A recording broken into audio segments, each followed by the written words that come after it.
One time, there was a saintly person. He was a missionary, he was a preacher. He wanted to uh, spread the glories of God. So he thought of traveling far and wide. In his travels, he came across one area where the whole community was centered around the coal mines. So everyone in that community had some or the other role to play for the mines. So it was uh, their life, the day and night, was revolving around the mines. Anyhow, our preacher reached to them.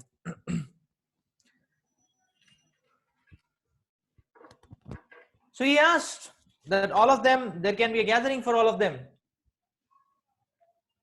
A gathering was arranged. There is a saintly missionary preacher. He has come to speak about some divine message. And the gathering was arranged. So our preacher was able to see that people's faces were dull and sullen.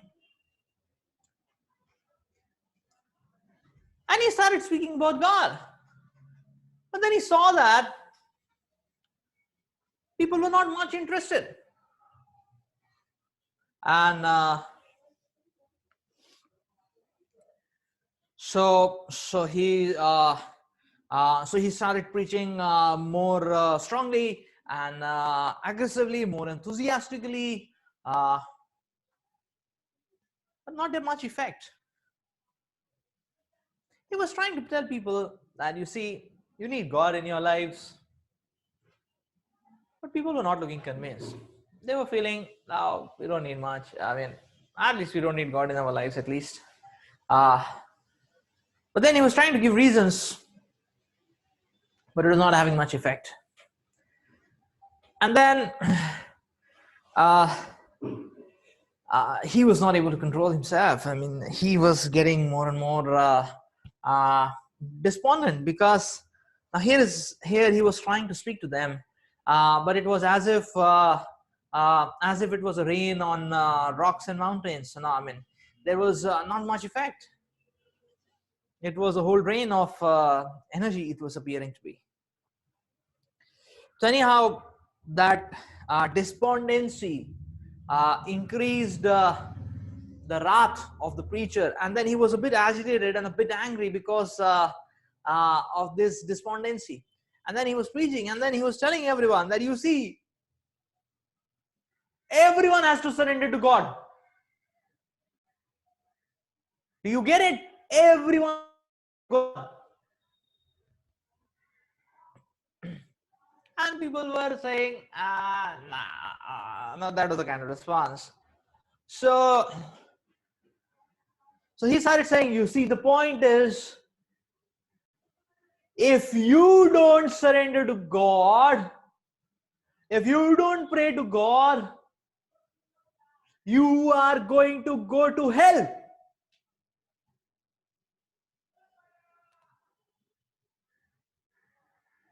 And actually, everybody started looking here and there. They were looking at each other. I mean, not out of fear, but out of curiosity, because their dictionary was all they knew in their dictionary was the coal mines and nothing else. So this terminology, so none of them had any idea what hell is like. So therefore they were looking at each other, what is hell like? And therefore there are whispers coming, what is hell? So somebody got some courage, and then he asked, please explain what is hell, then we can evaluate whether we should surrender to God or not. So I mean, this was this was not deliberately done, but this is how the society was. I mean, that society was. I mean, they knew what is hell like, but this was like adding fuel to the fire, which was burning in the heart of the preacher, and the missionary. And then he started saying, hell. I'll tell you what is hell. He said, hell is a very dark place. There is uncertainty at every step. Uh, there is uncertainty at every step. Anytime, anything will happen. Any hazard, any calamity, lot of pain, lot of misery, lot of agony. And you're all alone, and you are paining, and you are mourning. And even if you shout to the top of their lungs, nobody's there to hear you also. Your voice won't go far. That is hell-like. That's exactly how hell is like. And all of them, they were compiling, oh, hell is like that. And all of them started nodding, you know. So, because it was sounding familiar. And because hell, the description was hell, was appearing to be the description of hell was appearing to be not just like the coal mines, you know, or life at the coal mines. And then people were making the point that, anyways, we are used to it, not a problem. Maybe for a newcomer, it may be a problem, but we are seasoned. You know, we are seasoned. We know how to drive our way out amidst all these uncertainties and darkness and hard work and misery and all that. We can steer our way out. That's okay. So they unanimously announced that, okay, we are not going to surrender to God. So we are okay with hell. So this was the nail on the coffin, you know, for the preacher. So here was he wanted to do some service to God. He wanted to help the people. And here are people who are not ready to listen to anything, I know, in any way in which he's describing is completely shattered. You know, all his learnings and thoughts and meditations, nothing was coming to his aware. He started desperately praying to God for some inspiration. And at this junction, he was completely dumbfounded. So he started praying to God for inspiration. So now, so in his prayers, now he got an inspiration as an answer to his prayers, and then he said, "Okay, wait a minute, and I'll tell you some more details about hell. Okay, then you can make your choice." So he said, "You know, in hell, there are no newspapers." And as soon as he uttered the word newspapers, actually, uh, everyone was a bit disturbed. And everyone was murmuring again, and they were, well, there are no newspapers. There are no newspapers. No newspapers, really. What are we going to do then? Uh, because actually that the whole community, I mean, in the mines and all, you know, they're the sort of little bit entertainment what they would have here and there, they would just no, I mean, even in the dark mines, actually, they would pick up a newspaper anytime and they would read the newspaper. So that would be the time pass for the, within the moments, actually. So, and in that way, the community was sort of addicted to it. So then they heard that there were no newspapers, and they were all feeling that, okay, this is it's hell with the you know. So I mean, what are we going to do? You know, hell with the whole concept of going to hell. So, and then everybody unanimously, you know, they decided, they said, okay, we are going to surrender to God. So, okay, how to take shelter of God? How to take shelter of God? So, so this is an interesting episode, but uh,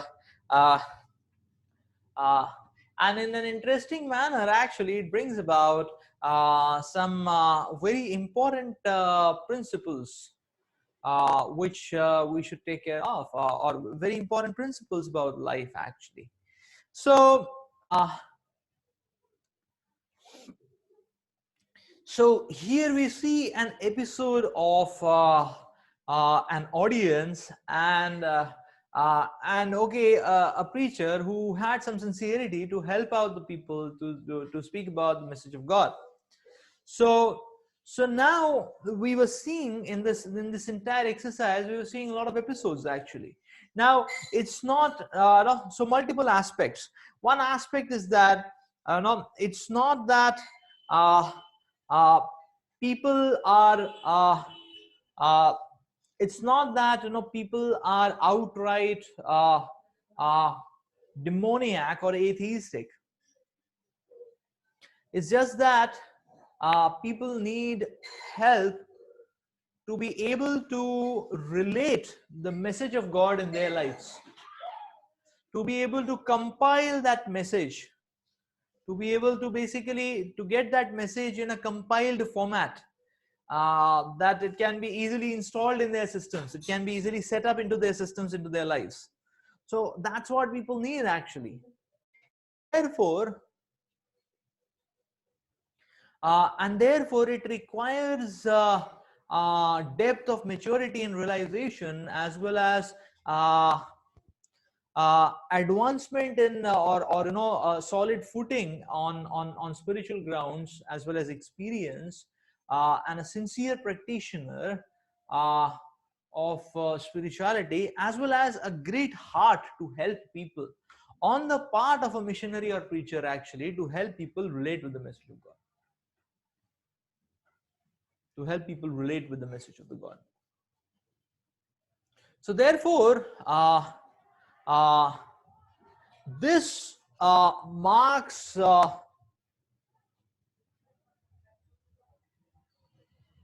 so therefore this marks the introduction to the theme on which we want to embark on today, to make sense of the mind-boggling various in terms of various in terms of the entire array of the multitude of religions, in terms of in terms of the variegatedness, and which one can find within one religion as well. So even within one religion, there is a lot of variegatedness, and there is a lot of, in that sense, differentiation. And sometimes that variegatedness is even apparently contradictory. So how to make sense of it all, and uh, how everything fits in? What does it speak about? I mean, what is the lesson which we can draw when it comes to choice of, okay, what level we should, one level of or no one particular track of spiritual practice, how to see other tracks, uh, uh, what is fitting, what is intense, what is dilute, uh, and when we set forward to help others, or to share about the knowledge of spiritual science, then what to embark upon, uh, all that and much more today's session.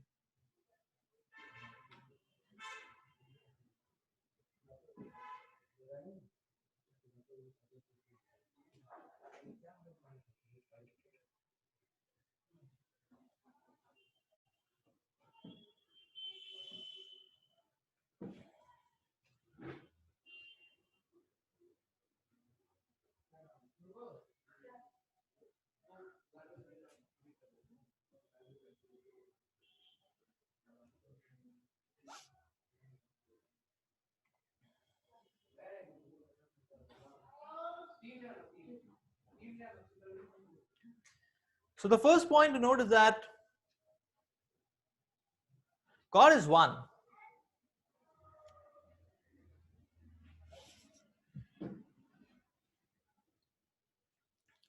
Now if God is one, and to approach God, there are so many religions.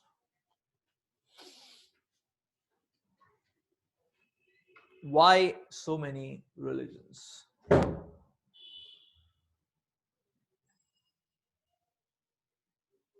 So now, if we try to make sense of it, uh, one common way, or one prevalent way in which some people make sense of the whole thing, they say is that, okay, God is one, and there are so many religions to show that there are different paths to God. So then there are different paths to God, and that means that you can take any path. So that the different paths to God, and you can take any path, and that gives rise to the point that uh, uh, so that from that thought process originated one particular answer, that probably all paths lead to the same goal. All paths lead to the same goal. And sometimes you will hear this prophecy, or this particular this particular preaching. We can hear this particular preaching, that okay, you can take any path, and and I mean, if you want to take an existing one of the existing paths, you're good at it, you're all good, you can take that. If not, no, you can you want to make a uh, you wanted to make a cocktail or a mocktail of principles from this path, that path, something like a khichdi, you can do that. And if you are not convinced about that, you want to create your own path, you can create your own path also, and anything, so it's like so sometimes, so this is one particular thought process which some people advertise, that yes, you can take any path, all paths lead to the same goal, all paths lead to the same goal. So now let's try to understand this deeply. Let's try to understand this point deeply. So here what we have is a pharmacy outlet, is it not? This is a medical store, a pharmacy outlet. Now, if you see, a pharmacy is having a stock of hundreds of medicines. So now here what we see in a pharmacy is a multitude of so much mind-boggling number, variety of medicines. So now if you say that okay, there is variegated in the medicines, that means okay, that if the diseased person comes, he can take any medicine. If we say now, saying that all paths lead to the same goal is like saying that any medicine can cure a particular disease. So it's as logical as that, or as illogical as that, is it not? If any path can lead to the same goal, then that means any medicine can cure a particular disease as well, is it not? So you just go to the store and take any medicine which comes in the hand, and then take it up. The disease should be cured. So this is the point. So the multitudes of paths, we have to understand from what is the need of this multitude, what is the need of this variegatedness, what is the need of this variegatedness actually, what's the need of this variegatedness. So the variegatedness is not from so now you see, the point is that when we talk about spirituality, there are only two ends to look into. One is yes, the end of the end of God, okay, who is God and how he functions. So that's one end of it. The second end is the human beings actually, who need to connect to God, is it not? Or who should connect to God for their own benefit. Now, so these two ends. Now, if you see towards God, the knowledge about God, uh, knowledge about God is absolute. That's what Shastras are talking about. Knowledge about God is perfect and complete. That's what Shastras are talking about. And because knowledge of God is perfect and complete, therefore, because knowledge of God is perfect and complete, then different paths, the concept of different paths should be in favor of the other side. That means the human beings. So now comes the point that there are different paths because different people need a different understanding in order for them to be able to come to the platform of gaining a proper knowledge and connectivity. That's the idea. Just like say for example, like say nowadays, if you want to make a software, say for example, then some people use desktops and laptops, so you need to the software should be able to work on them, is it not? Some people use Mac, so your software should work on Mac operating system. Some others use Windows. Many people nowadays use mobile, so your software should work there in the form of apps, is it not? And some of them use Android, some of them use Mac, I mean Apple as a smartphone. So the operating system, so the software has to work on all these grounds, is it not? So there is differentiation in terms of the user and the variegatedness, and therefore the customization for a particular kind of people, that is what manifests, that is exactly what manifests as a different path. So this resolves the confusion. So why there is variegatedness of medicines? Because there are different diseases. So now you will see, even in the same medicine, there is some variegatedness. The same, suppose the chemical formula being the same, a certain but there is a certain the different medicines come in different mg dosages. So a child will need a different dosage, and therefore uh, uh, a different medicine of the same chemical which has which is little mild, and then there is a stronger dose and there is a stronger dose. That's how it goes. Like paracetamol, you can have 500 mg, you can have 700 mg, but 1000 mg also is there. If the fever is very strong and intense, then there are now paracetamol 1000 mg tablets actually. So there's a higher dose. So there is variegatedness. So variegatedness is there for the benefit of all of us actually, so that different people at different levels can understand. Different people at different levels can understand. So in this way, we can understand that just like all the uh, people or all the ill people, they may have different diseases, but the healthy state is one, is it not?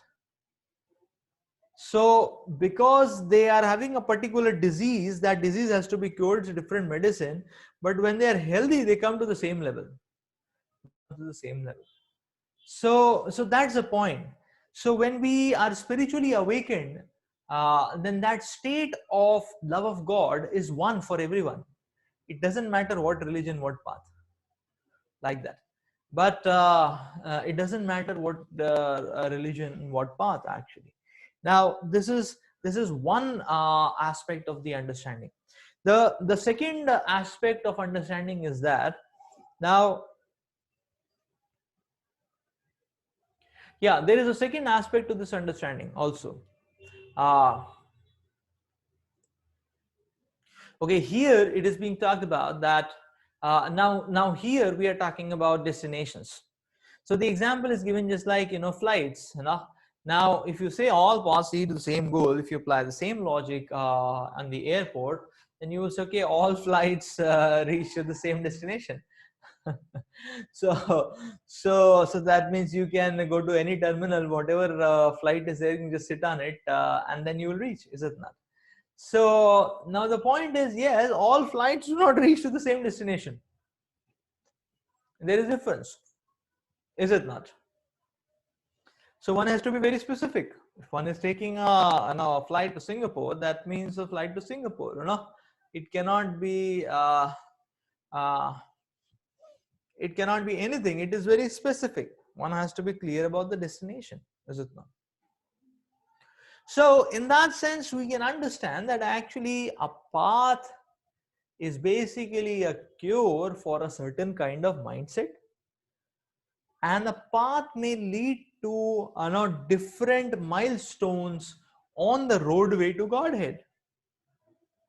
This is the next point which we are talking about, or this is the next point which comes. So this is important. This is important and this is interesting. This is important and this is interesting, because what is happening is that the many religions, or may actually there may be some religions which may be taking uh, uh, taking a person to the not to the complete final point of spiritual awakening, full connection, or full connectivity with God, is it not? But there may be other religions who may be taking half that way, in between milestone. And then no, so some religion the not maybe taking in between also. So this way we have to understand, and both these contexts, if we take into mind, we will understand that yes, one has to choose a path very one has to choose a path meticulously. All paths are respectable. There is no contradiction within the paths. It's all about uh, whom the paths are curing.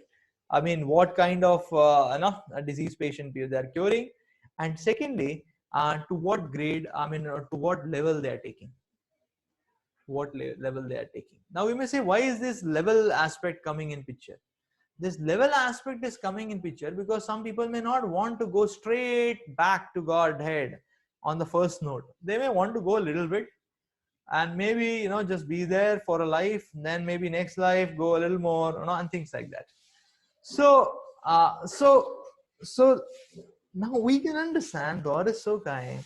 God is giving us all these customizations, so that somehow or the other, some way or the other, we connect to Him.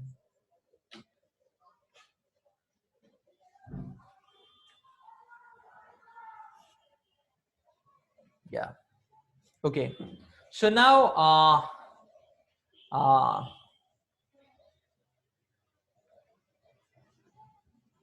so here is another example. So what we see here is the building infrastructure of IIT Delhi, like that. Now, if the question is actually now we see actually, say for example, this is IIT Delhi. So if we actually coin the question, okay, what is, which building is IIT, or what is IIT? Now,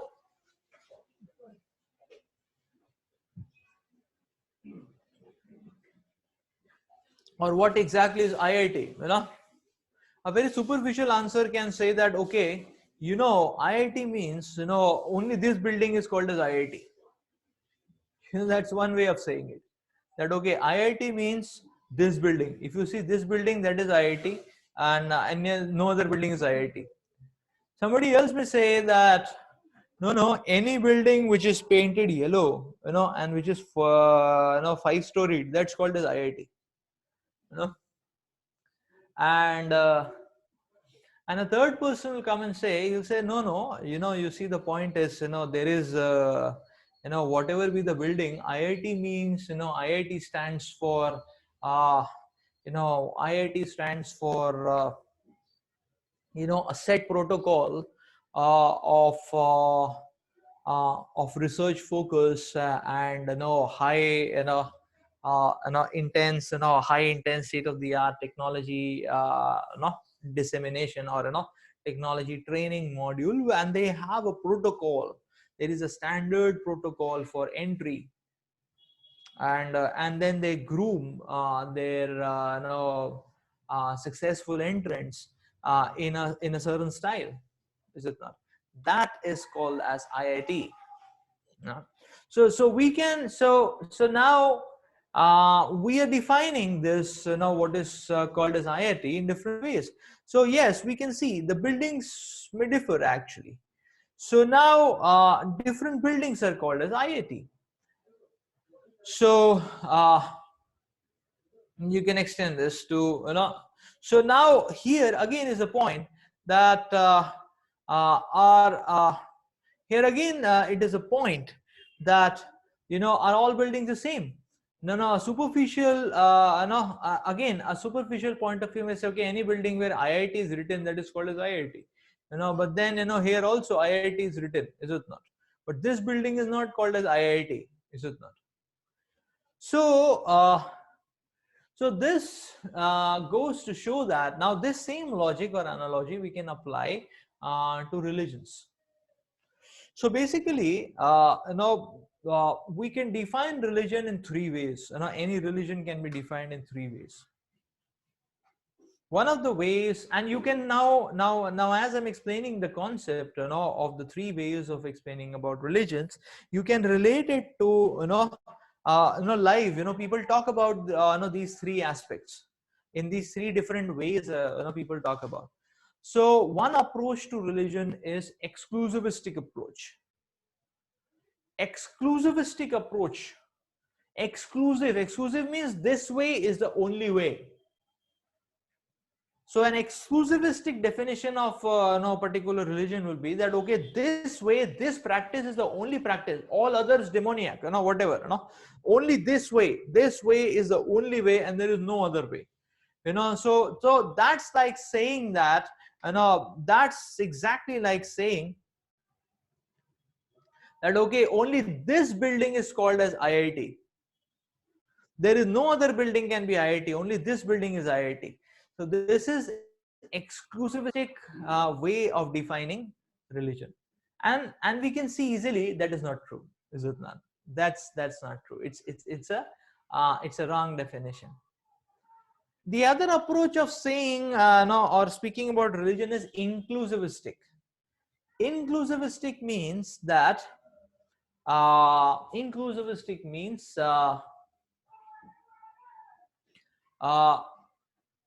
inclusivistic means that everything includes it. Exclusivistic means only this thing is it. Inclusivistic means everything is it. Everything means that only. So that means what?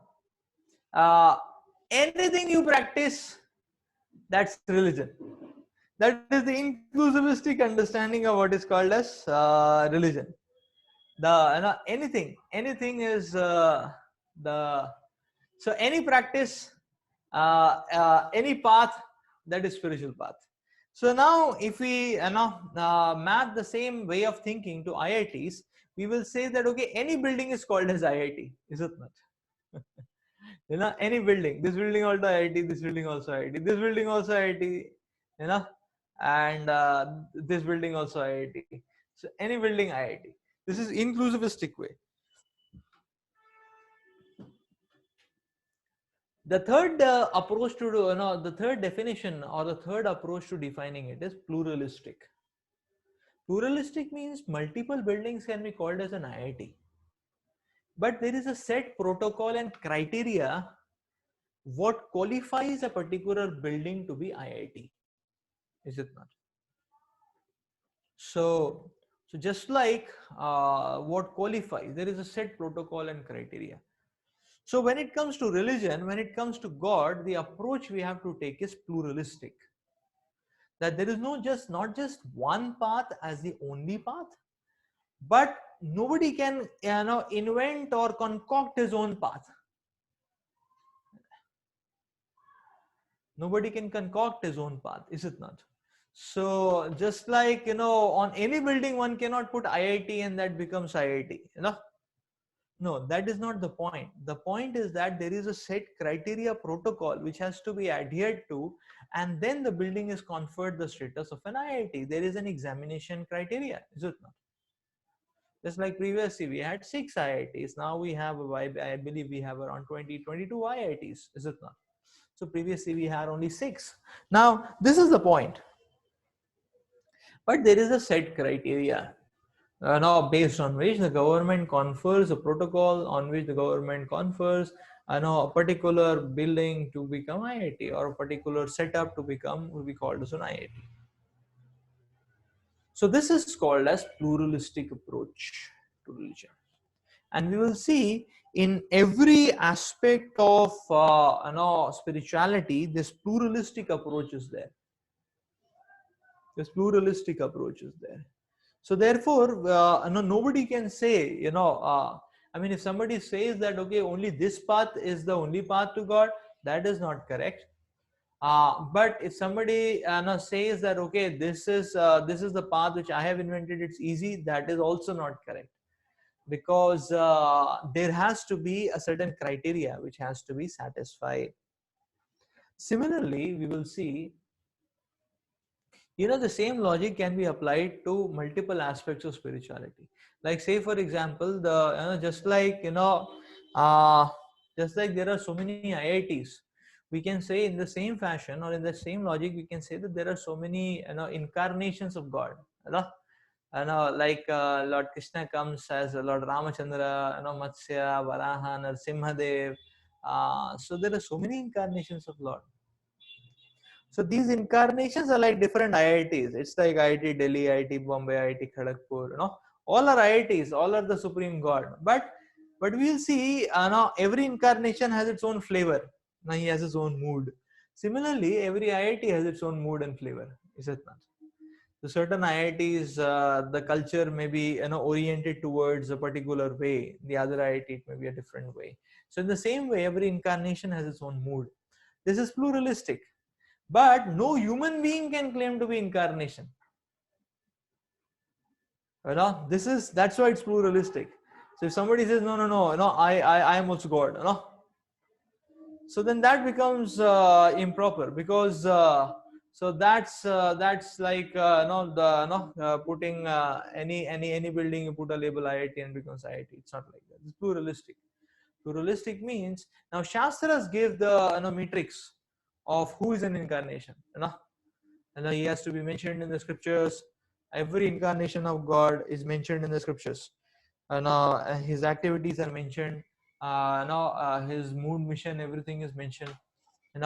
And so then there are certain physiological characteristics of an incarnation. An incarnation performs some extraordinary deeds which are like not humanly comparable.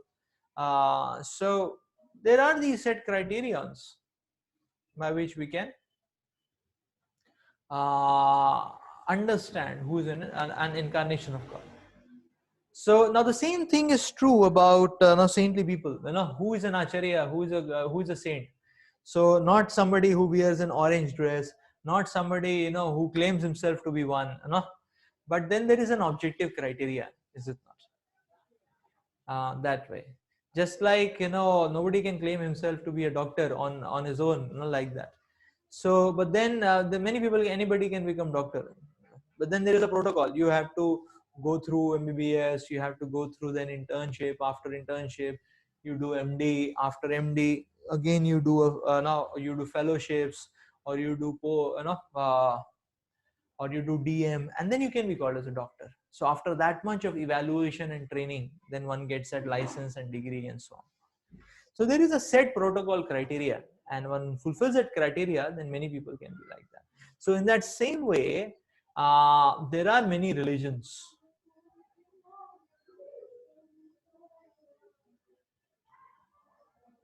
Yeah.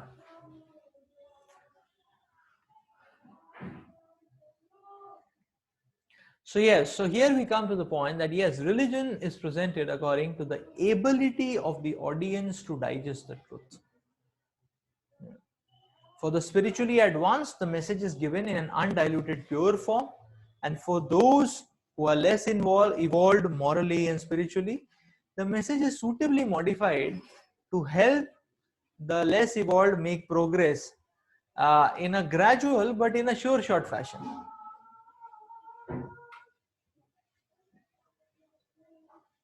Yeah. So different scriptures are meant for different audiences, and different scriptures are meant for different levels of audiences also. Just like we will see, there is a primary school, there is a secondary school, and then there is a research institute, is it not? So different levels of audience, different levels of audience. So various scriptures or scriptures and texts of various religions may actually be speaking to different levels of people. Not just different mindsets of people, but different levels of people as well. So,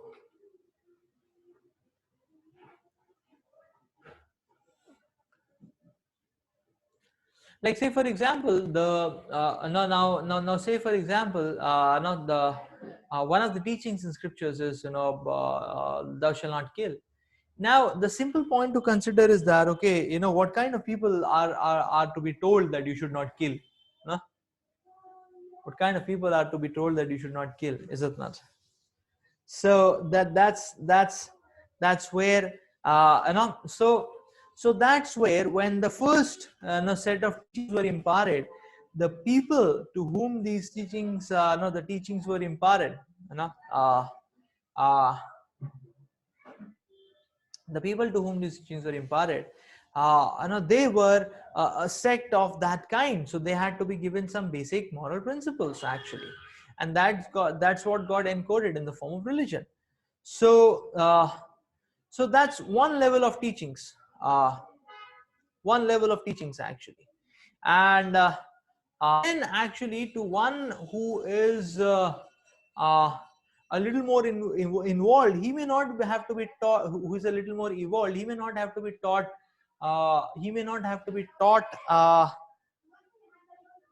that he should not kill, but he can be taught deeper, finer sentiments of compassion, tolerance, servitude. Is it not?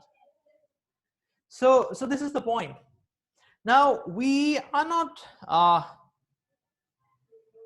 This is the point which we have to understand actually, that uh, that various religions now primarily. So now there are two things. One particular religion is like one broad road actually. Is it not? Now within the religion also there are teachings at various levels. That's within the religion. But now at one level up, we can say that various religions uh, primarily may focus on a particular stage of the development of a person. So now it's just like there are many schools which are only primary level. They are only primary 1 to 4. They are not beyond that. So 5 onwards, one has to take admission in a different school. There are some schools which only go till secondary or higher secondary. There are some which only go till 10th, and some go till 12th, and some go till no graduation as well. Is it not? So now there are these various kinds of schools. Now we may say that, okay, if you make the point that, okay, certain religion is speaking only one level of only a certain level of spiritual knowledge, uh, or maybe an elementary level of knowledge, that means, are we saying that that particular religion is lower or less important than a religion in which a little more explanation is given? A little more explanation is given. So this is the kind of question, comparative mindset immediate question which will pop up. So there, here the school analogy is very good. Primary school is equally important to a secondary school or a university. So it's not that a primary school is less important than a secondary school, or secondary school is less important than a high school. So all have their importance. Is it not? It's just the stage of development of the child. So at every stage of development, so there may be religions which are focusing on a particular stage of development of a person, and there may be religions which may be focusing on another stage, and there may be some religions which may be having everything. So in fact, all religions may have some component of everything, but then there is a prime component they have, by which we can identify them, or their area of working actually, their area of working. So it's like this. So this goes to show that, this goes to show an interesting point. The point is that, the path back to Godhead is one. That path is the path of love of God. The path back to God is one. So that is the path of love of God. Now various religions may take to different milestones on that same road back to God. Like say for example, if you say step out on the road, the main road, so on the main road you will find different vehicles. There is a hand rickshaw. In Calcutta, if you go out, you can find many types of vehicles. You can find a hand rickshaw, no, cycle rickshaw basically. Then you can find a tanga, you can find an auto, you can find a bus, you can find a metro train, you can find a local train, is it not? So all that you can find on the main road, so you just step on the main road, there is different vehicles. All the vehicles may be going on the same road, but they are going to different destinations. I mean, or not different destinations, but they are going to different milestones on that same road. A cycle rickshaw can take you 1 kilometer, 2 kilometer, is it not? An auto can take you 5 kilometers, is it not? If you want to go 20 kilometers, it may be good to take a metro, or a train, is it not? Now, if somebody wants to go, 100 kilometers, then one should take an express train, is it not? Somebody wants to go to 1,000 kilometers, then better take a flight, is it not? So now all these various modes of the varieties of vehicles, they are like different religions. So some religions may be doing the utility of the maybe offering the utility or the service of say an auto, and some may be offering the service of a flight, is it not? So now we may say no. That means no. So now you see the point here. There is no high-low comparison. It's not that a flight is higher than an auto. Auto has its utility value, and flight has its utility value. So people actually, from a superficial mindset, they start comparing this religion, higher religion, lower religion, good religion, bad religion. There is no good, bad, high, low. It's all for helping different kinds of people at various levels. So therefore, the first principle is that to respect all religions, is it not? They have to respect all religions. And if there is no respect of all religions, that means that one's learning has been incomplete, is it not? Like say for example, if you have to come from Kharagpur to Calcutta, you cannot take a flight and come, is it not? There is no flight, is it not? So you have to take a car, or you have to take a train and come, is it not? But suppose now you have to go from your IIT hostel to the institute. I mean, okay, you have not landed up in IIT premises, but if you have to go to the institute, say one of the complex, Nalanda complex, something, it may be 2 kilometers. But you cannot take a train and go. There is no such facility possible. You have to either go walking, or you have to take a cycle, is it not? Or maybe you can take a cycle rickshaw, or maybe an auto, in case you're getting late or something like that, whatever. So that's exactly how it is it not? So every religion has its place value, and therefore this high low kind of concept, we have to take it off and keep it aside, is it not? One has to respect.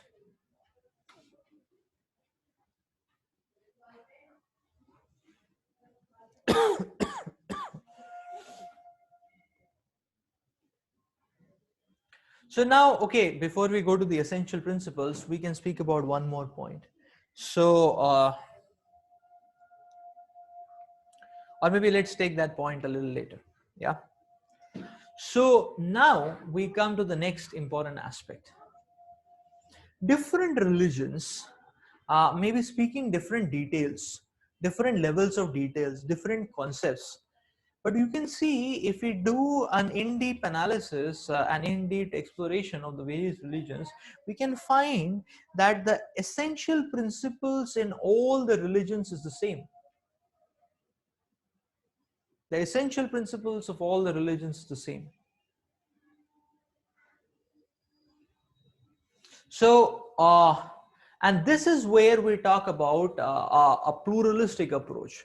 In a pluralistic approach, actually, many religions can be bona fide religions, or many paths can be bona fide, not just one path, but that path has to fulfill a set criteria. And that, what is that set criteria? That set criteria is basically these essential principles, which are the same for all religions. Every religion is saying that God is one. Every religion, no, the goal of every religion is to teach one to love God, obeys God's law, service to God, return to the kingdom of God, not sinning. And the glory is the holy name. Approaching a guru, no, approaching an acharya, a spiritual teacher, genuinely spiritual teacher who is more advanced, who can help us relate with the message of God in our lives, and renunciation of material pleasure. So these are some of the eternal principles, the essential principles. So we will see that every religion will speak about, every bona fide religion will speak about these essential principles. So what will be different is the details, but the essential principles will remain the same. So this goes to show that religion has two aspects. One is an esoteric aspect, esoteric, ESO, esoteric aspect, and the other is exoteric aspect, EXO, exoteric aspect. Exoteric means the superficialities. Exoteric means the superficial, like how one should dress, uh, uh, how one should dress, what language one should speak. So the details about the external aspects, that is called as exoteric. And esoteric is very much about the essential underlying principles, that is called as esoteric, ESO. So religions actually differ only in exoteric details, not in esoteric details. The esoteric details are the essential principles which remain the same, but then the exoteric manifestation of it will be different, is it not? That's the point.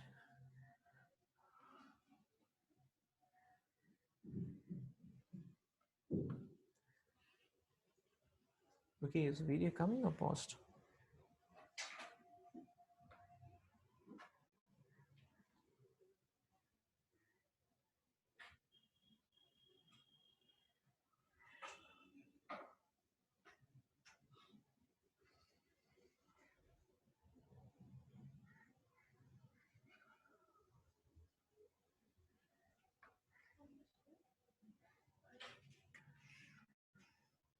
Okay, I think the video is paused, but is the audio there? Are you able to hear me, or that is also paused?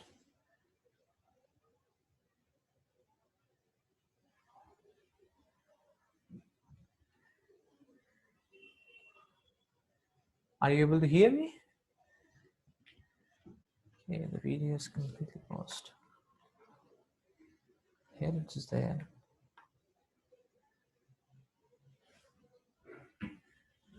Okay, fine. Okay, so let's continue then.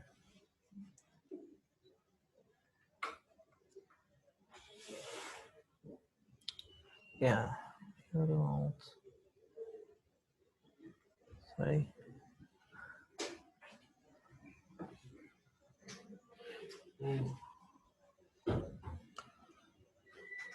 So now let's take a case study. Different religions are giving the same message, but probably the way the message is being delivered and the extent to which it is delivered may differ actually. The details may differ, the principle is the same. Like, let's take an example here. We're taking the example of meat eating, say for example.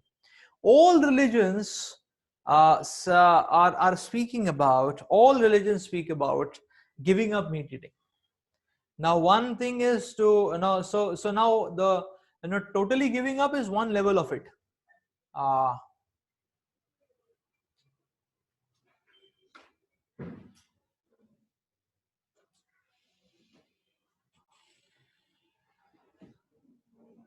Totally giving up is one level of it, and is one level of it. No, here actually it's coming.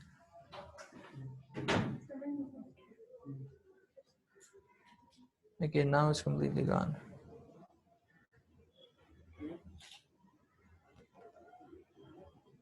Yeah, so it's coming here, but here it's not coming. So maybe some. Yeah, but here it is coming. So I think it's good.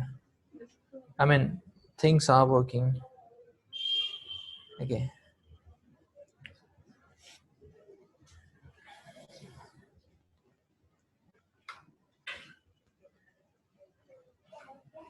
Yeah. So now we are talking about different religions. Yes. Meat eating. Uh,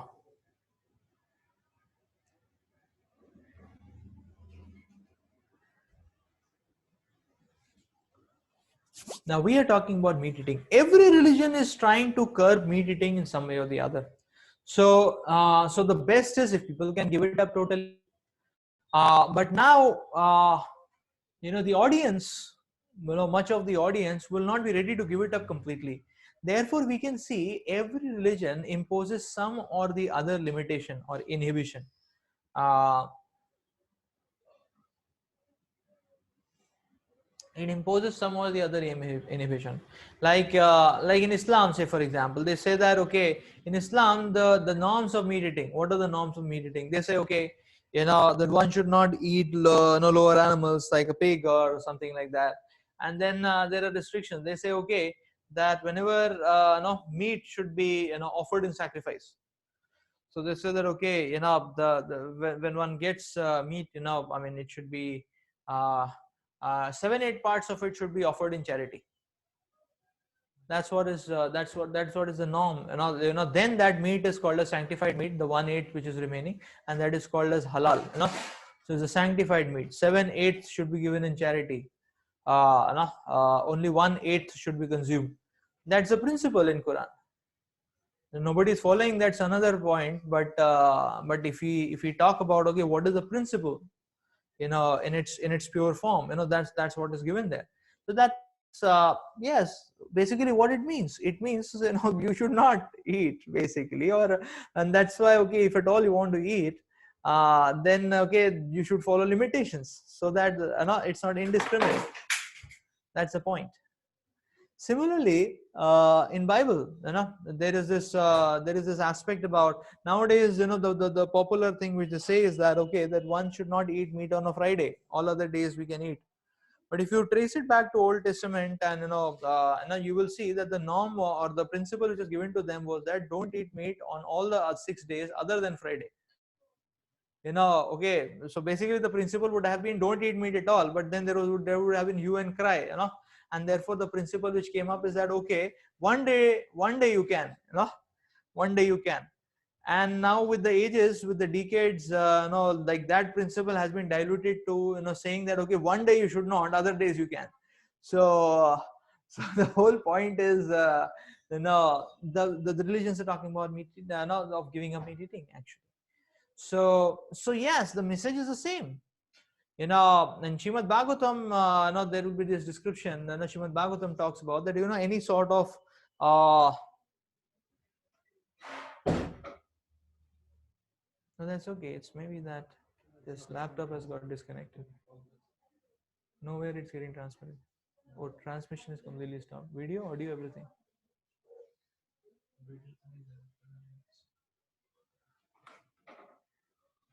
Okay, let's stop by and see what is the problem.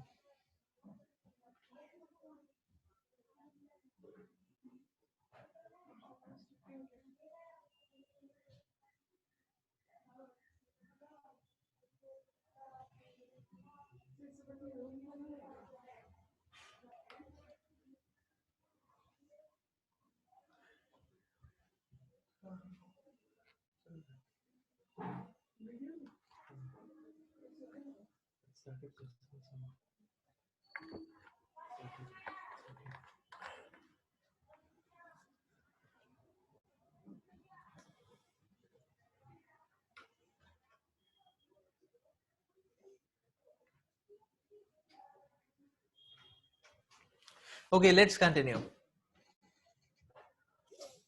So you see, Sanatana Dharma speaks about that, yes, meat eating is a pillar of sinful life, and true spiritual life cannot begin until we show mercy towards all God's creatures. Yes. So, unless we show mercy to all God's creatures. Yes. So this message is the same in all religions. It's just that, it is being explained, or it is being delineated or dictated in different details. That's the only difference actually, so that everyone can actually follow to some or the other extent, and in that way everyone can make some or the other progress. That's the principle. So the whole point is that, yes, animal species, and it's the calling of compassion. Everyone is God's creature, even the animals. So the animals may be, sort of, they are having a sort of, retarded kind of existence. Their consciousness is not much evolved, just like a physically, mentally retarded person, sort of. But that doesn't mean that there can be this violence on them. That's the whole point. The point is compassion. Just like one may have a mentally retarded brother, but that doesn't mean he can exploit him. So this we chose to just explain, and the point that different religions have the same message.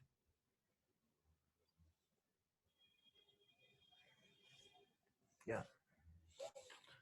So now, okay. So this is the explanation about.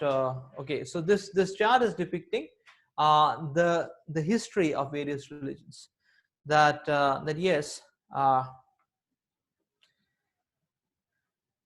The history of various religions actually. So Bhagavad Gita was spoken 5,000 years ago. Islam started 1300 years back, whereas Sanatana Dharma is coming from the dawn of creation. From dawn of creation. So why there has to be some sort of religion from the dawn of creation? That's logical, because you see, just like any manufacturer, he manufactures a machine. Along with the machine, he's giving a manual, the usage manual. In fact, the usage operation manual and the procedures of how to operate the machine come before the machine also. So that's how, how to utilize this universal machinery. The God is explained in the scriptures, how to make the best and the most out of it. Most and the best, the most auspicious out of it. That the Lord is explaining that. Now we come to the next point. So now in this, now when we are when we are speaking about this particular example about the depth of verifiable information, we are nowhere actually demeaning or any particular religion actually. We are just talking from an objective point of view actually, to make us understand that that this is the point, that the depth of so the point here is that the depth of uh, verifiable and inconceivable information in the Vedas is far greater than other scriptures. So it's just like, we hear the principle, or we hear in the Bible statements like, God said, let there be light, and there was light. And then we hear that, okay, God said that let there be earth, and there was earth. But then if you refer to Srimad Bhagavatam gives a step-by-step, complete information about how the creation of the universe and the living entities is taking place. The 24 elements of the universe is given in great scientific details. This is one such section. I mean, this is just an expert to make us understand about what details it goes into. So here it says that, the materialistic ego, which is transformed into three features of goodness, passion, and ignorance.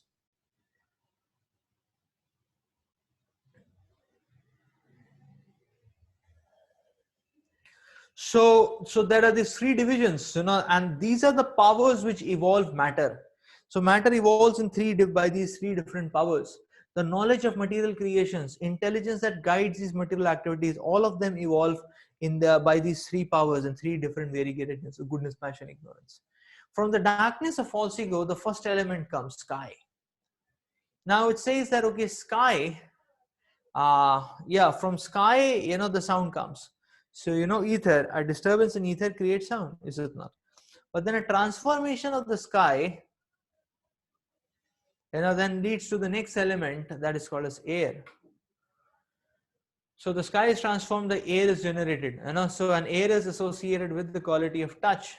And so in this way, I mean, we can go on. The Bhagavatam has a very vivid description about this, So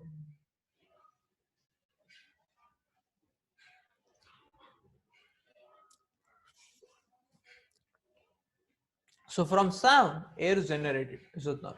Like now, you can see that there is some correlation. Even we can perceive with our instrument some correlation.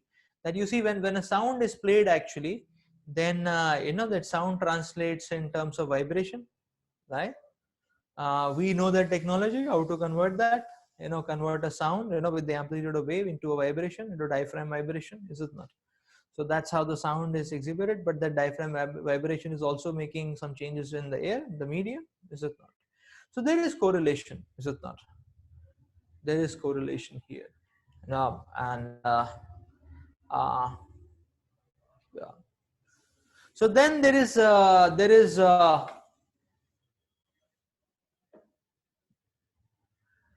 yeah. So then it says, okay, from the air, fire is generated, taking the shape of the sense of touch and sound. Fire, the sense of touch. Now fire is transformed, there is manifestation of water. So just like we also know, okay, electrolysis can take and give rise to water. So the fire can lead to the water is produced. So Bhagavatam gives these great details about the creation actually. Then the mind comes from the mode of goodness, the intelligence comes from the mode of passion, and the senses actually are coming from the mode of ignorance. So so in this way we can understand, you see, many religions talk about God is great, God is love, God is almighty, but hardly there is the information which is revealed about how God is great, how God is the strongest, how God is most knowledgeable, uh, and how he distributes or reciprocates in love with his devotees. That depth of verifiable information is missing. So this information is very much present in Srimad Bhagavatam, in the Vedas. So this is where we can understand the point that different religions are taking to different milestones on the same roadway. Different milestones on the same roadway. So now this has two important lessons, or this we should understand in two important ways. This is not to just like this is not to speak about a concept of high and low. Just like we were saying, a primary school is not a low school, but it is a necessary school for some people. Like that. Everywhere now the whole point is that um, just like logistically speaking, everywhere a university cannot be set up. So, but primary school can be set up quite easily, relatively. Therefore, primary school is everywhere. Now, those who pass out from primary school, the primary school has connection. The primary school helps them to get admission into some or the other secondary school. So that's how the mechanism is. The universities are the least, is it not? But they are there, is it not? So in that same spirit, we are telling that complete knowledge about God is also there. And not like that. Now, you see, everywhere in the world, people may talk about moral principles like primary school, everywhere that is there. But those who start following, then they need to take admission into some religion, like that. Then religions, different religions take to different levels. And then one can get, keep promoting himself and keep walking further and further. That's the whole point. So now, say for example, one who is following the Vedas directly, then he is getting the full information. Complete information. But that doesn't mean to say that such a person can become proud and saying that, okay, I have the greatest depth of knowledge, whereas all others don't have the depth of knowledge. So this is just like a person may be studying PhD, but then that doesn't mean that he can make a mockery of somebody who's in class 1, because the same person was in class 1 at some point of time. So this is the point which you have to understand. Just like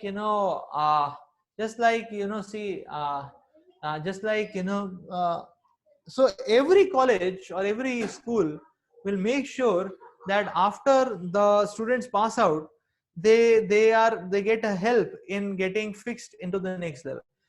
Just like many schools, the class 12 schools actually have, say for example, IIT or or AIMS coaching in their own school premises. They prefer that. So they offer that facility, so that because they're keen about admission, that okay, what after 12, we are not able to offer education after 12, but this person should get a admission into proper place. So they have channels like that. So similarly, say for example, an engineering institute, an undergraduate institute will offer help to a candidate to get placed. Is it not? IIT also offers that help, because IIT cannot offer jobs, but they can offer a BTech MTech degree, and then after the BTech MTech degree, a person is able to after the BTech MTech degree actually, the person is able to so IIT offers the help. There is a placement cell that okay, this person should get placed. So therefore, even if a religion is taking a person, just like autos will have a certain range of transport, but if somebody wants to go further, then in that route of that auto transport, there will be a bus stop, so you can take a bus and go. There'll be a metro stop, is it not? So that's the point. And therefore there is no concept of high or low, is it not? That's the whole point. So then we will say that okay, if there is no concept of high and low, so we need to understand that yes, we are understanding that yes, it's the same road back to God, and different religions are taking to different degrees. So there has to be respect for every path. But now the next point which comes here is that now what religion I should take to. If we want to say, if that is a question, then I have the right to making no, I have the right to make an objective choice. Is it not? That do I, so the point is that if I can take and accept the full revelation, then then why should I limit myself to partial understanding? This is the point. This is where we can exercise our objectivity and choice. And in no way, by exercising any particular choice, we are demeaning others. Just like, say for example, now at the time of counseling, then all of you might have had different options of various IITs who might have been open for you. It's not all branches, but some variety should be there. So each of you have chosen, say KGP, then you have made the choice KGP, like that. That doesn't mean, so now a student who is chosen to be in KGP, it doesn't mean that he is completely against Delhi, IIT Delhi, or completely against IIT Mumbai. No, so it's not that okay, we choose to take admission at one place, that means we are mocking or we are insulting the other place. It's not like that. It's all about education, is it not? Now one may say, but we need to take admission at one place. Just like you cannot pass, you cannot stay for one semester in Kharagpur, one semester in Bombay, one semester in Chennai, one semester in Delhi. You can do that, but you will not get a degree. If you stayed one place for 4 years, 5 years, then you will get a BTech MTech degree, is it not?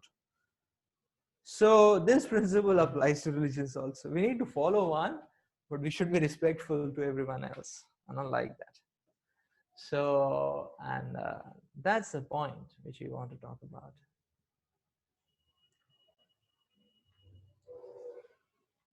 Yes, so this is, so we had touched upon this principle about God being full of six opulences. We touched upon this in our last class. Krishna is all beautiful, all wealth, all fame, all knowledge, all renunciation, all strength reside in the Supreme Lord. He is the possessor of all the six opulences. That's Bhagavan. Yes.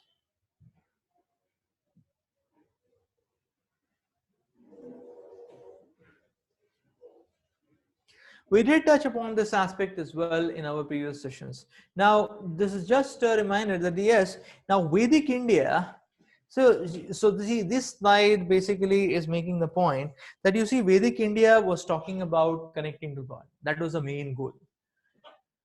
But but if you see Vedic India, and Vedic India was very technically advanced as well. So this is the point, that You see, the Vedic India was very technically, materially, materially very prosperous, technically very advanced. So this way we can understand that the spiritual message is very holistic. It is auspicious on every scale. It is auspicious on every scale. It is auspicious on every scale. So in a Bhagavatam, it is explained that spiritual message, or spiritual instruction or spiritual well-being naturally and naturally includes material well-being. So physical, mental well-being is included. Now this goes to show that because the religion now because the culture is all is holistic, therefore you will see now there is going to be differentiation of paths which will be actually spanning various levels of needs. So some religious paths will be starting from physical, but they may go till mental. Some may go from physical to intellectual. Some may only remain on moralist domains. Some may from intellectual touch the spirit, soul, not just create an awakening, just say hi, hello, Hare Krishna, wake up call. Some may actually just shake up a bit, is it not? Some may give a little bit, a quick tidbit experience, a quick chill experience, and some may actually completely transform, making the spiritual, scale or the spiritual plane as a complete focus. So this is the point. This is how and where and why there is variegatedness. Yeah.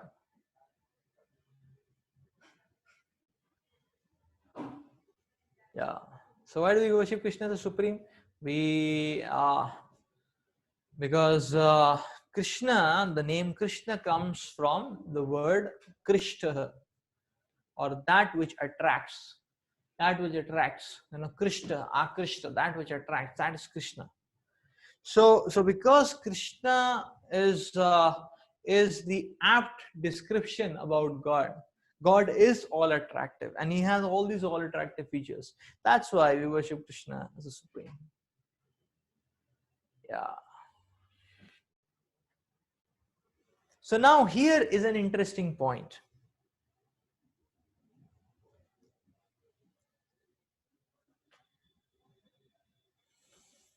So now we understood about various religions. Now we are going intra-religion. So now we are going intra-religion to understand that, okay, within the same religion there are so many levels. You can see this in every religion. Okay, we will take the example of the Vedas and Sanatana Dharma, but yes, to some degree or the other, you can see this in every religion actually. So there are various levels of revelations within the same religion also. Within the same religion also. And especially you can see in India, say for example, in India, now within our Indian culture, we see there is so much variegatedness. And therefore, there is so much variegatedness, there's so much multitudes of understanding that sometimes it may be bewildering. So how to make sense of it? Now this is one explanation. This is one explanation which says that, okay, we made the point a bit earlier actually that all the religions are basically pointing out or taking a person to different levels and stages on the same road back to Godhead. There is this one road of love of God back to Godhead.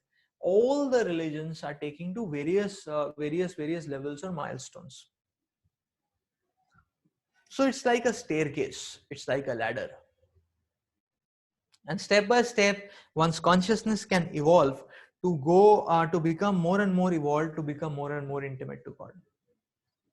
So the first stage of religion is religion out of fear, the platform of fear. So now we say, okay, fear? How can fear be a positive thing? Yes, fear can be a positive thing. Fear of punishment, is it not? A child many times studies only because if he doesn't do that, his mother will slap him. for his studies. That's a platform of fear. It's okay, it's a platform of fear, but it works for him, is it not? It does good for him. For the child, that is good, that's essential. The platform of fear, the platform of punishment, is it not? So now we will see that even within the Vedas, there are many descriptions where we hear about the hellish planets, and we discuss so when we talk about karma, then we understand that if we do sinful activity, we'll get a sinful reaction, we'll get a heavy punishment. So better not do it. So people maybe, and therefore the first level of religion will be God fearing. Okay, at least you fear that, okay, negative reaction come on me, let me not do this. This is the platform of fear. All this description of hellish planets and all, that's all to invoke that platform of fear. So that's religion of fear, actually.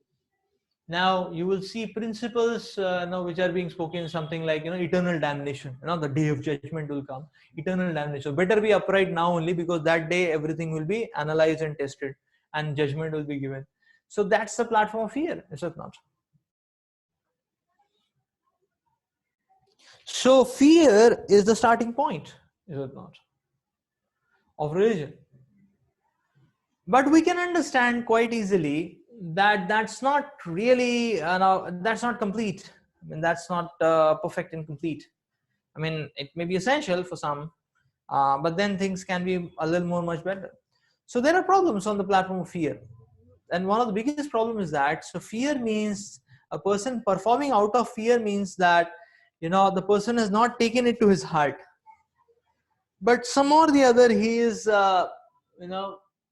externally or superficially trying to practice. So now what will happen is that as soon as the person gets some opportunity, the practice is stopped or the practice is broken. Just like there are some countries where they are very strict about, say for example,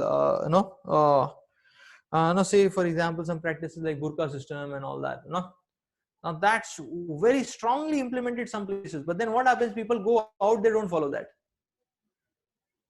So it's just like, say for example, if a teacher in a class is very, very strict, he is very strict, he just comes with a cane, he starts thrashing, he's just thrashing. Okay, the camera is gone,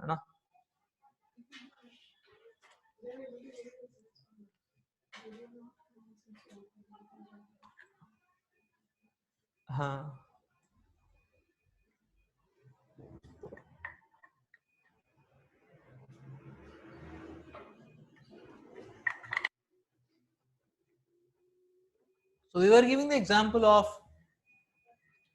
if the teacher is very strict and the teacher is thrashing the students, then what will happen is that in the class, the students will try to behave themselves. But as soon as the teacher goes out, everybody will be, cracking jokes and laughing, and many of them will be making a mockery of the teacher as a straight fellow and all that. Is it not? So, so there is incompleteness. It's the platform of fear is having some limitations. Is it not? Next is, yeah. So please hold on with us. I think we'll repair the video in a short time. So in the meantime, let's continue. I believe you are able to hear, right? So we'll continue, and in some time, the video will also come up. So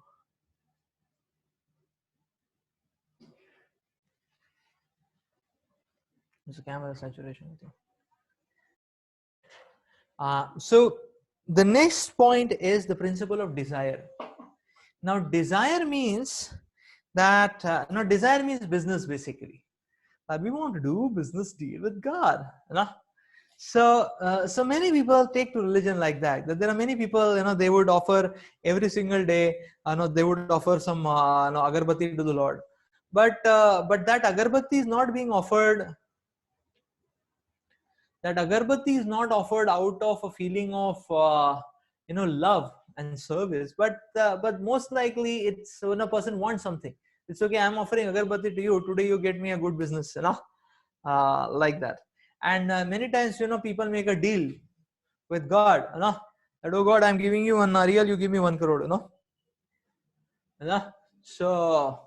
so like that, like many people, go to do a business deal with Balaji, Lord Balaji. Lord Balaji can offer love of God, but people are not interested in that. They say, okay, please give me gold, please give me, profit and all that, I'll come next year if you give me good profit, so, So sometimes people are so that's a platform of desire, that oh god, like I have heard in different places, there are some deities, they become very famous, uh, like uh, like I believe one place there is a deity of Visa Ganesh. Now this Ganesh is very famous because anybody not getting visa, they worship him, then they get visa. So actually God is not meant to give us visa actually. So but the point is that that's a business deal, and many people are only interested in that. So therefore, you can see in the Vedas also there are these descriptions that okay, if you want good health, you can worship Lord Surya. If you want a good wife, you can worship Mother Uma. And and so on. There are these I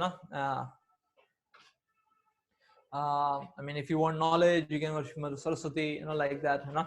So yeah, so I remember my KGP Saraswati Puja. So and in the first year hostel, actually they were celebrating Saraswati Puja. I mean, it was very shocking for me because I thought, okay, Mother Saraswati's birthday is there. I mean, in very simple terms to understand, appearance day means birthday. So Mother Saraswati's birthday, at least, we'll be, offering some prayers, be chanting, we'll be offering some foodstuffs to Mother Saraswati and like that. But I saw what was there was that they had also made a Saraswati deity in the first year hostel, and they had kept all these books, so they had kept these first year books, the the Atkins and BL Thereja and so they had kept all these and Krasik, so they had kept all these books, actually first year books, and and that's what so Solomon's and things like that. It kept all these first year books, and so I don't know what kind of worship was going on, like that. So but that's actually worship on the platform of desire. That okay, I'm worshiping you, you give me good grades, like that. So I remember in Pune, our temple was just next to boys' school, the Dastur boys' school. So throughout the year, the children, the students would be very less coming, like that. But there would be one particular season where a lot of students will come every day. And then we were wondering, kya ho gaya? What is this wave of devotion which has come? All these students are coming and they are praying, like that, as if they are pure devotees. The small children, very desperately they are praying and all that. So 1 day, 2 day, 3 day, we saw, whoa, children are coming in dozens, like that. They're coming, praying very desperately to God. They were wondering, chal kya raha hai, like that. Then one of us went to the school and checked out, chal kya raha hai? They said, no, final exams. Final exams. So that is actually the platform of desire. Now we can understand that this platform of desire or business is not perfect and complete. There is problem in that. What is the problem in that? The problem is, the on this desire, basically, what we are doing is business. There is no love, and in business, actually, there is no satisfaction of heart. That's the point. So in the platform of desire, there is no satisfaction of heart. The heart is not satisfied. So this is like making God into an order supplier. That okay, God, I have a list, a big list of order to be supplied. You please supply that. I'll give you an REL in return. This is basically taking God cheaply, is it not? Just like if one simply sees a mother as an order supplier, that okay, mother, today I want to eat this, tomorrow I want to eat that, and all that. So that's then one is not tasting the sweetness of love which the mother can offer. One is not acknowledging that the mother has much more depth than just being an order supplier, actually. So this is the point. And the platform of desire is many times risky, actually. So it's not that one who loves us will fulfill all our desires, and so is God. So many times people say, I desired that, I went and prayed to God, God did not give me. Why he didn't give me? The reason is, why he didn't give you? Because he loves us. Like if somebody is having bad teeth, some child is having bad teeth, he has some worms in his teeth and all that, because of excessive addiction to chocolates, like that already two teeth are uprooted, and there is a third one which is completely eaten up, and there is a fourth one which is half, and there is a fifth one which is also started, being eaten up actually, and being rotten like that. And now this child is demanding to his mother, please give me a chocolate. So now will the mother give him chocolate? The mother will give him a slap on. Now one may say, I prayed for chocolate, I got a slap. Yeah, because it's a mother. It's your mother on the other end. Therefore, fortunate you only got one, should have got two, three, is it not? So that's the whole point. So many times people say, I asked this to God, I prayed for this, God didn't give me. Yes, God didn't give me. Yes, He didn't give you because it is detrimental for you. And God loves us, is it not? Now, if the child is God to a shopkeeper, and if the child is going, even his five teeth are uprooted, he goes pays 100 rupees to the shopkeeper, he'll still give him chocolate because the shopkeeper doesn't care for you. But if you go to mother will not give you. That's desire, the platform, because all our desires are not necessarily beneficial for us. They may be detrimental for us. So that's the point. The third level is the level of duty. So duty means that one acknowledges that God has done so much sacrifice for me. I should reciprocate, is it not? I should reciprocate and serve, is it not? I should offer some service. That's the platform of duty. I should offer some service. So therefore, one will be obliged to God. Out of gratitude, one will want to serve God. One will want to follow the instructions of God. One will say it is my duty to follow the instructions of God. So the platform of duty, one wants to serve. That's the beginning. So therefore, naturally, this is a higher and more intimate platform in which one wants to serve. Just like a dutiful child will be very obedient to his parents. Is that not? So he would follow whatever his parents are saying. He's a dutiful child because he is conscious of the fact of the sacrifices of his parents, grateful for that, and he wants to reciprocate by being obedient. And that's a platform of duty. But now this is also not the highest platform. You may say, "Hey, this is almost okay." So yes, this is okay, more or less okay. But then one well. So what is the limitation here, or what is the incompleteness here? The point is the level of duty. Duty means like sarkari. Duty has a time. Duty has a, will be okay. Itna kar diya bahut hai na duty. Is it not like that? So just like people say, okay, it's let's be a bit compassionate. So let me give said 5,000 rupees donation. So one will say, okay, out of my duty, I have given that. So it's my duty to help poor. So I've given 5,000 rupees. But you may be earning 1.5 lakhs. so duty is limited still, is it not? Just like Sarkari, from morning 9 to 5, you go at 6 o'clock, no Sarkari official say, nahi, kal aana abhi, duty khatam. Duty, the problem with duty is duty khatam ho jata hai ki nahi? So then there is a level higher than duty. Is it not? Duty is time bound. Duty will have some rules, protocols. Is it not? It has some, it's good, but thoda incompleteness. Is it not? More than duty is the platform of love. Yeah, more than duty is the platform of love. This is what we can understand. The platform of love. In the platform of love, one doesn't understand any limit. One can go to any limit to serve. One can go to any limits to serve the Lord, and one doesn't want anything in return. That's a platform of love. It's just like yeah, that's a platform of love. So it's like so now now just like uh, the platform of now, so just like a waiter cooking, a waiter supplying a dish, food item, that may be the platform of desire, okay, this fellow will give me a tip, is it not? Or it may be duty, that okay, it's my service as a waiter, no, I should offer good service to customers. So but mother is offering the same say halwa to the child, that's a platform of love, is it not? So it's just like this, that now suppose there is a small child and the small child is crying, suppose he passes say stool and urine and at 2 a.m. in the morning, the mother is sleeping and the child is crying. So the mother will not say, my timings are over, my work hours are from 8 a.m. to 9 p.m. After that father ko bolo, mujhe mat bolo, is it not? So no mother will say like that. Even at 2 a.m. she'll get up, she'll clean this fellow and all that. So that's love. Love doesn't mean timings, is it not? So this is how duty and love we can understand the difference between them actually. So therefore, the highest and most evolved intimate relationship with God is on the platform of love actually. So in the 7th canto of Srimad Bhagavatam, there is this beautiful pastime of now Shri Prahlad Maharaj and Lord Nrsimhadev. And you see, Shri Prahlad Maharaj was such a small boy. He was a 5-year-old boy, but he was so dedicated and devoted. He was always remembering, the Lord Vishnu, and he was always worshipping Lord Vishnu. Even when he was in such problems, now his father wanted to kill him because he was on the side of Vishnu. So, and he tried so many treacherous ways to kill the child, but the child was always protected by God. But the important point to note is that the child was never asking God, please help me, please save me. He was just chanting the names of God. And he was just absorbed in chanting the names of God.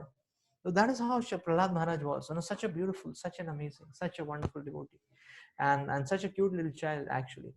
So now there is this point that now there is this climax in the past time where his father Hiranyakashipu, who was a demon, was such a great demon who had created so much havoc to the world.